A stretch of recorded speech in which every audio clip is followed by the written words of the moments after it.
Calix Boxing here. Que bueno, mi gente. Glad to be with you guys again, and hit that subscribe button if this is your first time coming around here. More of this to come. And Canelo Alvarez versus Amir Khan. Just want to talk about this because when it was announced, it came out of left field, and people were going crazy over it because obviously it's two named fighters, two pretty big name fighters. Canelo, one of the biggest names in boxing, and Amir Khan, a guy who's been around the block and has a name himself. So people were pretty excited about it, but you just get the feeling as time goes on and the fight gets nearer.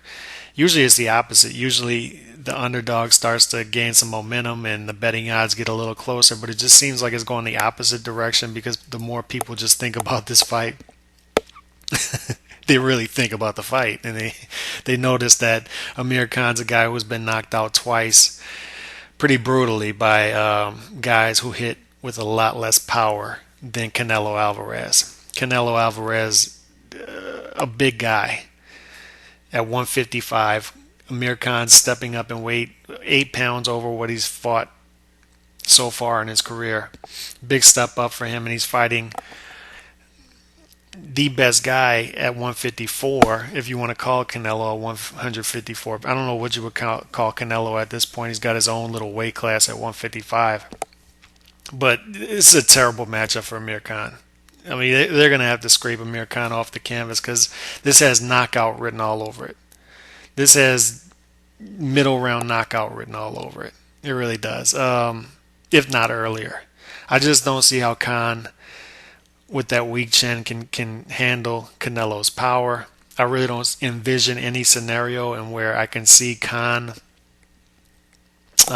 He's not going to knock out Canelo, who has a good chin, and I just don't envision a scenario where he can hold up to that power and keep Canelo honest with his lack of power at that weight and win a 12-round decision. I just don't see it.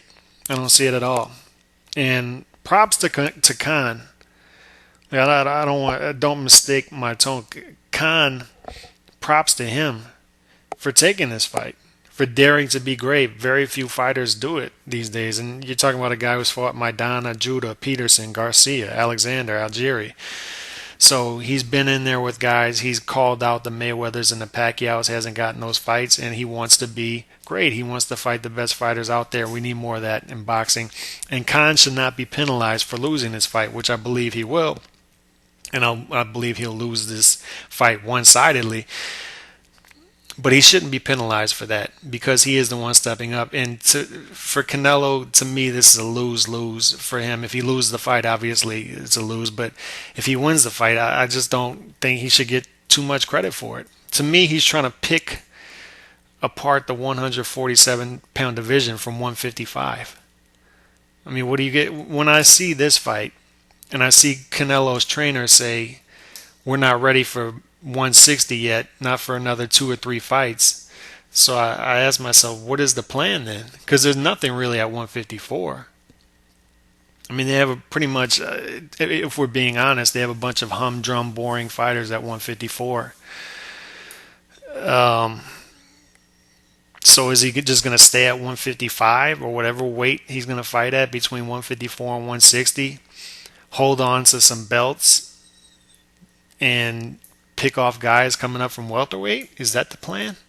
Or is he going to fight guys who Triple G has already beaten at 160 at a catch weight of 155? I mean, what really is the plan? I'm trying to figure out the long-term goal of Canelo here and his team, because to me this is a step back in his career. I mean, this is a guy who was ambitious.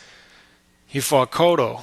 I mean, Kirkland was Kirkland. I mean, I guess that was a stay busy there, but he fought Lara. People told him to stay away from Lara. He fought him. He fought Angulo. He fought Mayweather. People told him to stay away from Mayweather. He fought Trout. So he fought 3 movers there, three guys who stylistically people said would be a nightmare for him. He fought Cotto. He fought the big fight. So he's a guy who's been ambitious. And to me, this is a step back.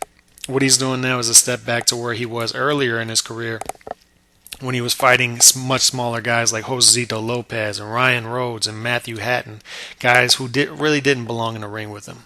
Way too big for those guys. And to me, there's another fight cut from that cloth. So I want to see the ambitious Canelo again. in the future. We'll cut him a little bit of slack here, but he doesn't really deserve that. I guess I don't know. Maybe coming off the Cotto fight on a couple months layoff, I guess you give cut him a little slack, but he's got to get it moving again. Because to me, this is a one-sided fight. When you look at this fight on paper, stylistically, it's a nightmare for Khan. So Canelo should win this fight resoundingly, and hopefully they get back to doing Canelo things after that. Peace.